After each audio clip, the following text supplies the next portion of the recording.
Hi everyone, Dr. Mike here. In this video we're going to take a look at pain gate theory.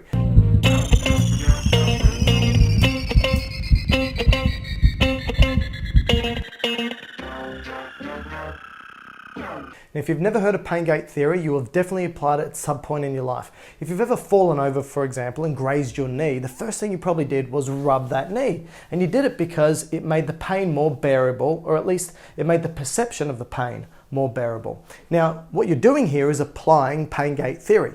Now, in order to understand the mechanics behind it, the anatomy and physiology needs to be explained. So, what I've drawn up here is, first of all, let's take a look down here. This is a cross-section of a spinal cord. So I've cut through the spinal cord. This is a bird's eye view into the spinal cord, and you can see a couple of things. First thing, all this area in here is grey matter. Now, grey matter is where one neuron speaks to the next neuron, okay? It's where conversations, communication takes place. All this other area out here is called white matter, and these are simply highways. They just send signals either up or down the spinal cord. Now here I've drawn up a mixed nerve with either the dorsal nerve root or the ventral nerve root. Now they're going to be on both sides, but I've just focused on this particular side. All right, what else we can see is the rest of the spinal cord, the brain stem, right, which is going to be medulla, pons, and midbrain. Then we've got the cerebrum with the cerebral cortex. This is where, if you're ever consciously aware of anything, it's because the signal has made it to the cerebral cortex. That's always something you should remember. You've also got these little open holes in the brain. These are called ventricles. You've got the third ventricle and the fourth ventricle, all right? You've also got two lateral ventricles, but I haven't drawn them in, and the thalmi. So we've got the left and right thalamus. These are the sorting centers for any sensory information that's coming in. All right, now, first thing I want to talk about is, let's just say as an example, you've fallen over and you have grazed your knee. So what you've now done is you've stimulated pain receptors on your knee.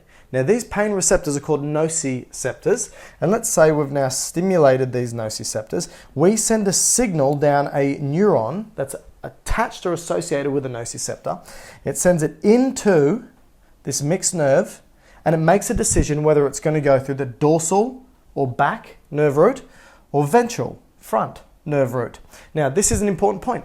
Every single bit of sensory information goes to the back. So whether it's pain, temperature, touch, doesn't matter. It always goes through the dorsal nerve root. So it comes in through the dorsal nerve root and it goes into the dorsal grey horn, because it looks like a horn and it's at the back, so it's the dorsal grey horn. Now for a painful stimulus, it synapses here and speaks to another neuron. This secondary or second order neuron crosses to the other side. This is called decussation when it crosses to the other side. It goes into some white matter at the front, which is called the anterior spinothalamic tract, and it starts to move up the spinal cord. It goes up, up, up, up, up. Now, it goes past the medulla, past the pons, past the midbrain, and goes to the thalamus. Here it synapses with the third order neuron, and this neuron sends a signal to the part of the cerebral cortex that is mapped to the knee, okay? So it sends it to that part of the cerebral cortex and you go, oh, something's happened to my knee. You can see it's a 3-neuron pathway. 1, 2, 3. The other thing was, the stimulus was started on the right-hand side of the body, ended up at the left cerebral cortex. Interesting. All right, next thing is, what if we didn't fall over? We didn't graze our knee and we just rubbed the knee. That's it, we just rubbed the knee. Well, this is a touch signal and it actually gets to, it starts at the same spot, finishes in a similar spot, right? But it goes through a different path. Let's have a look.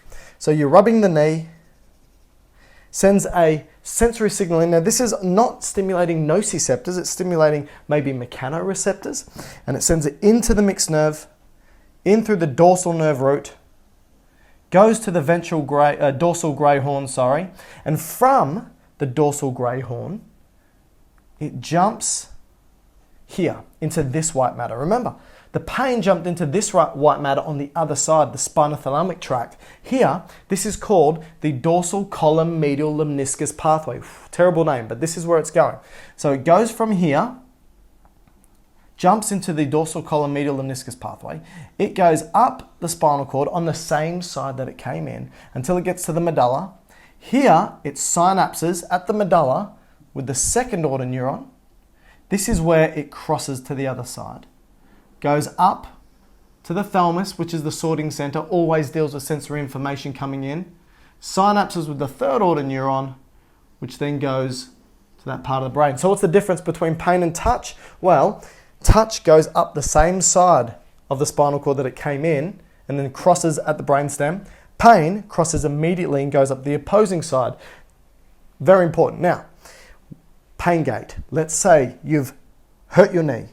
Pain stimulus coming in, brain, ow, ow, ow. But you then decide to rub the knee. Okay, you rub the knee, you're now stimulating these touch receptors coming into the spinal cord. Now here where it goes from the dorsal grey horn into the dorsal column, right? It sends off another little branch.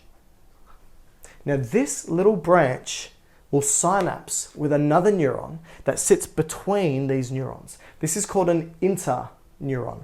Now an interneuron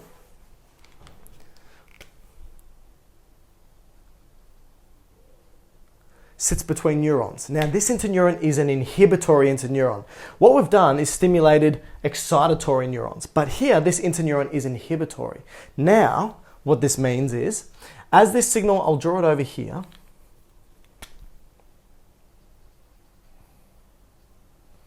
as the painful stimulus comes in, it's sending an excitatory positive signal to the next neuron, excitatory.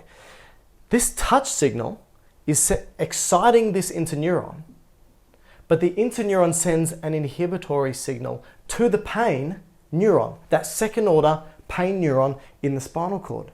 And so the more that you rub that particular area, the more that that touch signal comes in, synapses with an interneuron, stimulates it to send an inhibitory signal to the pain neuron, which stops that pain neuron from sending any more signals, and all you end up feeling is the rubbing of the knee.